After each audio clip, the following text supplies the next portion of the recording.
جب حضرت عثمان غنی رضی اللہ تعالیٰ عنہ کا محاصرہ کر لیا گیا اور یہ خلافت کا آخری آپ کا دور ہے، 82 سال کی عمر تھی اس وقت آپ کی، اور یہ تاریخ کا دردناک باب ہے کہ حضرت عثمان غنی پر 40 دن تک پانی بند رہا۔ وہ ایک منصوبہ تھا، 3 لوگ 3 مختلف شہروں سے چلے، مصر سے، کوفے سے اور بصرے سے، 1000 آدمی لے کر، اور مدینہ المنورہ میں پہنچ کر کے حضرت علی المرتضیٰ سے ملے، ام المومنین سیدہ عائشہ سے ملے، کبار اصحاب سے ملے۔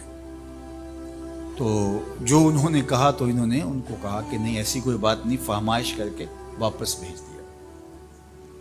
حضرت عثمان غنی رضی اللہ تعالیٰ عنہ پر اقربا پروری کا الزام عائد کیا تھا، تو انہوں نے کہا کہ کوئی ایسی بات نہیں ہے۔ پھر یہ تھا کہ آپ نے کم عمر گورنر، کم عمر لوگ مقرر کیے، تو حضرت عثمان نے کہا کہ حضرت اسامہ بھی تو کم عمر تھے، حضور نے ان کو اگر مقرر کیا ہے تو یہ تو مثال ہمارے سامنے موجود ہے۔ لیکن یہ ایک منصوبہ تھا، اس منصوبے کے تحت یہ 3 جگہوں سے لوگ آئے تھے۔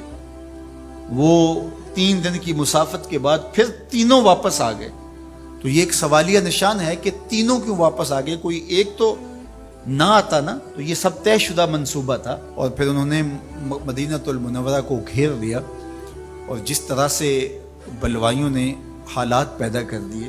سیدنا علی المرتضیٰ رضی اللہ تعالیٰ عنہ تو شہر مدینہ سے باہر تشریف لے گئے تھے، اور اپنے بیٹوں امام حسن اور امام حسین رضی اللہ تعالیٰ عنہ کو حضرت عثمان غنی کے دروازے پر مقرر کیا تھا کہ ان کو ضرر نہ پہنچنے دینا۔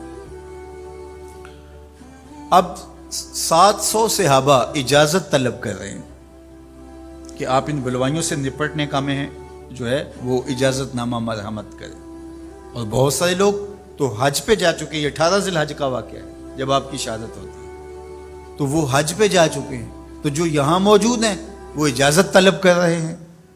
لیکن حضرت عثمان غنی رضی اللہ تعالیٰ عنہ نے کہا کہ نہیں، میں ایسی اجازت نہیں دوں گا۔ رسول اللہ صلی اللہ علیہ وسلم کا حرم شہر مدینہ لوگوں کے خون سے لالازار ہو، یہ میں اس کو گوارا نہیں کرتا۔ افواج موجود ہے، اور دنیا کی تاریخ میں آپ کو ایسا نہیں ملے گا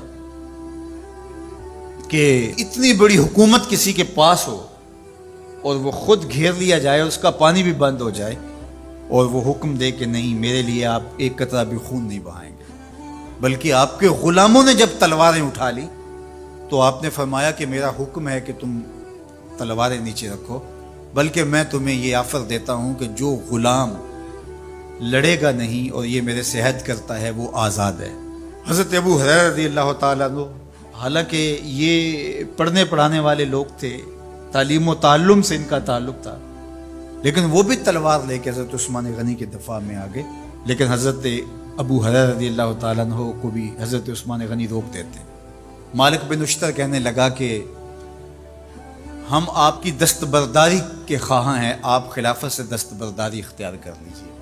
تو حضور علیہ الصلوۃ والسلام کے اس جانثار صحابی نے، حضرت عثمان غنی نے فرمایا یہ نہیں ہو سکتا۔ دستبردار کیوں نہیں ہوئے؟ لگتا تھا یہ سب سے زیادہ آسان تھا، لیکن حضور نے ارشاد فرمایا تھا، اے عثمان، تمہیں اللہ ایک قمیض پہنائے گا، لوگ اس کو اتارنا چاہیں گے، تم کبھی نہ اتارنا۔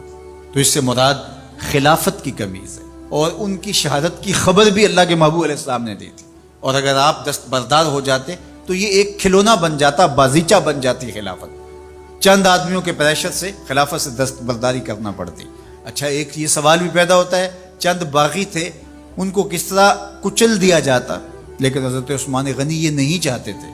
ایک تو یہ کہ مدینے کی حرمت پامال نہ ہو، اور دوسرا پورے عالم اسلام کو آگ لگانے کا جو منصوبہ تھا، 3 مختلف شہروں سے 1000 آدمی لایا گیا ایک منصوبے کے تحت، اور انہیں لاشیں چاہیے تھیں، اور جو ان کے پیچھے کام کر رہے تھے نادیدہ ہاتھ، ان کا منصوبہ یہ تھا کہ یہاں سے مختلف سمتوں میں، یہ تینوں شہر مختلف سمتوں میں تھے، تینوں سمتوں میں جب لاشیں جائیں گی تو پورے عالم اسلام کو ہم جو ہے وہ خانہ جنگی کی آگ میں دھکیل سکیں گے۔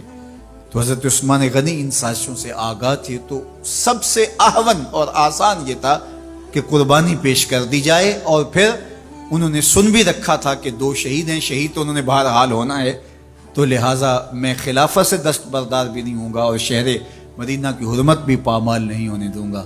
اور تیسری بات یہ ہے کہ میں خود مظلوم شہید کر دیا جاؤں، تو آپ نے یہ گوارا کر لیا۔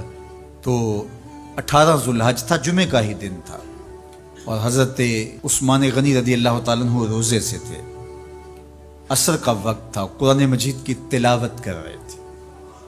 حضرت امام حسن، امام حسین اور حضرت عبداللہ بن زبیر اور دیگر لوگ آپ کے دروازے پہ پہرا دے رہے تھے، لیکن باغی پچھلے گھر سے دیوار پھلانگ کے آپ کے گھر میں داخل ہوئے اور تلوار سے وار کیا۔ آپ کی زوجہ حضرت نائلہ آگے بڑھی اور ہاتھ سے روکنا چاہا، آپ کی انگلیاں کٹ گئیں۔ پھر دوسرا وار کیا تو حضرت عثمان غنی رضی اللہ تعالیٰ عنہ کا دایاں ہاتھ کٹ کے گر گیا۔ حضرت عثمان غنی رضی اللہ تعالیٰ عنہ نے افسوس کیا اور کہا کہ تم نے وہ ہاتھ کاٹ دیا جس سے میں وحی کی کتابت کیا کرتا تھا۔ پھر اس کے بعد آپ پر 9 وار کیے گئے اور آپ کو شہید کر دیا گیا، اور آپ کا خون قرآن مجید پڑھتے ہوئے اس آیت پہ گرا، فَسَيَكْفِيكَهُمُ اللَّهُ وَهُوَ السَّمِيعُ الْعَلِيمُ۔ تو حضرت عثمان غنی رضی اللہ تعالیٰ عنہ مظلوم شہید کیے گئے، بھوکے اور پیاسے شہید کیے گئے، ظلماً شہید کیے گئے۔ حضرت عبداللہ بن عمر رضی اللہ تعالیٰ عنہ فرماتے ہیں کہ حضور فتنوں کا ذکر کر رہے تھے کہ فتنے ہوں گے، بہت بڑے فتنے ہوں گے۔ تو ایک شخص نے چادر اوڑھی ہوئی تھی اور وہ مجلس واعظ کے قریب سے گزرا جہاں حضور کچھ ارشاد فرما رہے تھے، تو آقا کریم نے اشارہ کر کے کہا اس دن یہ شخص حق پہ ہوگا۔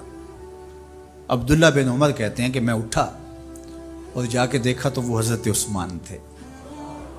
تو میں نے حضرت عثمان کے چہرے کو پکڑ کے تھوڑا سا حضور کی جانب کیا اور میں نے کہا حاضہ حضور، یہ اللہ کے محبوب فرمایا ہاں یہی، جب فتنے ہوں گے تو فرمایا یہ حق پہ ہوگا۔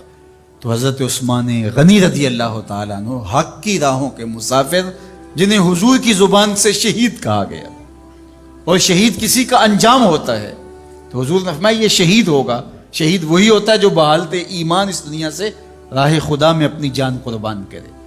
فرمایا فَإِنَّمَا عَلَيْكَ نَبِيٌّ وَصِدِّيقٌ وَشَهِيدَانٌ، اے پہاڑ رک جا، تو جانتا نہیں تیرے اوپر اللہ کا ایک نبی ہے، ایک صدیق ہے اور 2 شہید ہیں۔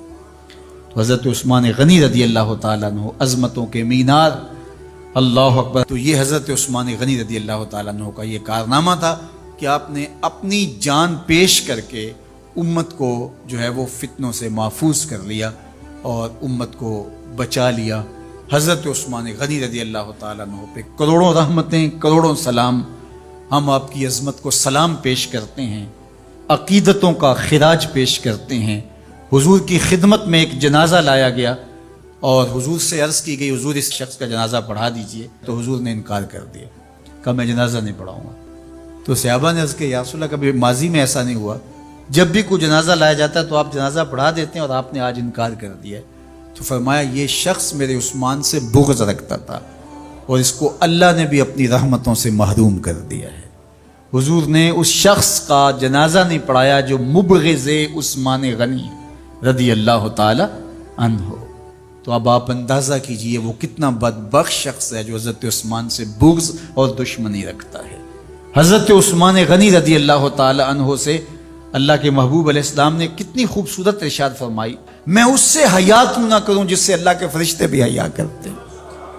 یعنی عثمان غنی وہ ہیں جس سے اللہ کے فرشتے بھی حیا کرتے ہیں، اور جو عثمان غنی کا حیا نہیں کرتا اس سے بڑا بے حیا کون ہو سکتا ہے۔ حاکم نے مستدرک کے اندر روایت ذکر کی ہے کہ بہت سارے صحابہ حضور کی بہت ساری خوبیوں کے مظہر تھے، اور سب سے زیادہ حضور کے خلق کے مشابہ حضرت عثمان غنی رضی اللہ تعالیٰ، اور خلق میں سب سے اونچا درجہ حیا کا ہوتا ہے۔ تو حضرت عثمان غنی رضی اللہ تعالیٰ عنہ حیا کے اس مقام پہ فائز المرام تھے جو انہی کا مقصوم تھا۔ اللہ ہمیں حضور کے اہل بیت، حضور کے اصحاب، بلکہ حضور کے در کی مٹی کی تعظیم بھی نصیب کرے۔ اقبال نے کہا تھا خاک طیبہ از دو عالم خوش ترست، آن خنک شہرے کے آنجا دل برست۔ ہمیں تو طیبہ کی مٹی بھی اچھی لگتی ہے اس لیے کہ وہاں محبوب جو رہتے ہیں۔ تو محبت تو اس چیز کی متقاضی ہوتی ہے، محبوب کی راہوں کو بھی سلامی پیش کی جائے۔ تو جو حضور علیہ السلام کے ساتھ منسوب اتنی وقی نسبتیں ہیں ان کا احترام کیوں نہیں کریں گے؟ تو حضرت عثمان غنی تو داماد رسول ہیں، حضرت عثمان غنی تو ذو النورین ہیں، حضرت عثمان غنی تو حضور علیہ الصلوۃ والسلام کے محبوب اور حضور علیہ الصلوۃ والسلام کے پیارے ہیں، ان کو جنت کی بشارت دی گئی ہے، عشرہ مبشرہ میں سے ہیں، 4 جلیل القدر خلفاء میں ان کا نام شامل ہے، اور پھر حضور کی 2 صاحبزادیاں ان کے نکاح میں آقا کریم نے ان کو شہید خود قرار دیا، اور میرے اور آپ کے آقا و مولا نے کہا آج کے بعد کوئی عمل عثمان کو نقصان نہیں دے گا، اور کہا عثمان سے میں حیا کیوں نہ کروں، اس سے اللہ کے فرشتے بھی حیا کریں۔